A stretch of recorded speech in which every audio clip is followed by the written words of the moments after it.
être restaurée.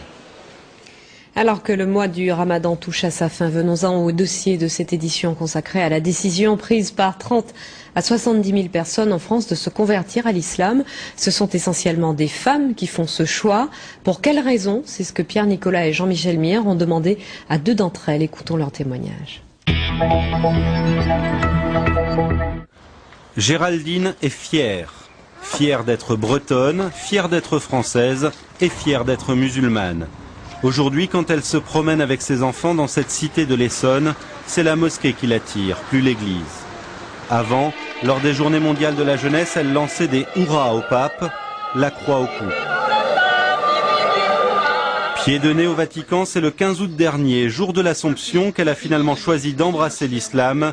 Elle n'a eu qu'une phrase à prononcer. La ilaha illallah wa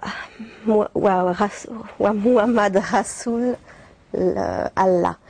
Excusez-moi pour l'arabe, encore un peu de mal. Il n'y a qu'un seul Dieu et Muhammad est son prophète. Son sens de l'orientation, elle en rigole, est aussi approximatif que son arabe, mais elle s'applique. Et là je suis évidemment inversée. Donc, cette boussole spéciale indique la Mecque. Donc il faut suivre cette direction-là pour la prière.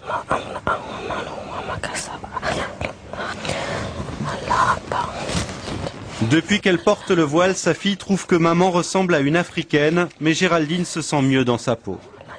Avant ma conversion, il me prenait plus pour une femme française facile, etc. On va dire vraiment quelqu'un qu'on va draguer et c'est tout. Depuis que j'ai le voile et que je suis musulmane, je suis une femme qu'on respecte et une sœur. Géraldine l'avoue, elle a besoin de règles et l'islam lui en donne. Par exemple, elle ne touche plus aux bouteilles sur son frigo. Un regret ? C'est plus quand je mange, par exemple, un plat typique qu'on a l'habitude de servir avec un vin rouge ou même les huîtres que j'ai mangées dimanche sans muscadet, c'était un petit peu tristounet finalement, puis c'est bien passé avec le citron. La conversion de Valérie est plus ancienne.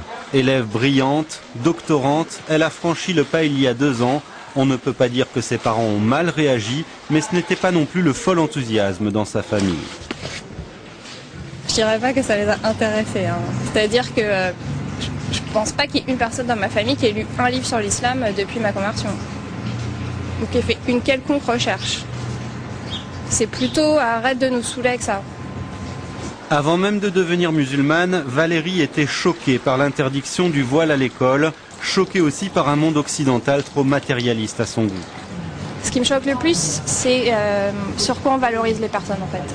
C'est bien si on est compétitif sur le marché, même si on est un peu requin, un peu filou, arnaqueur, c'est pas grave, si on est compétitif, si on sait se vendre, tout est une question de commerce, il n'y a plus que ça.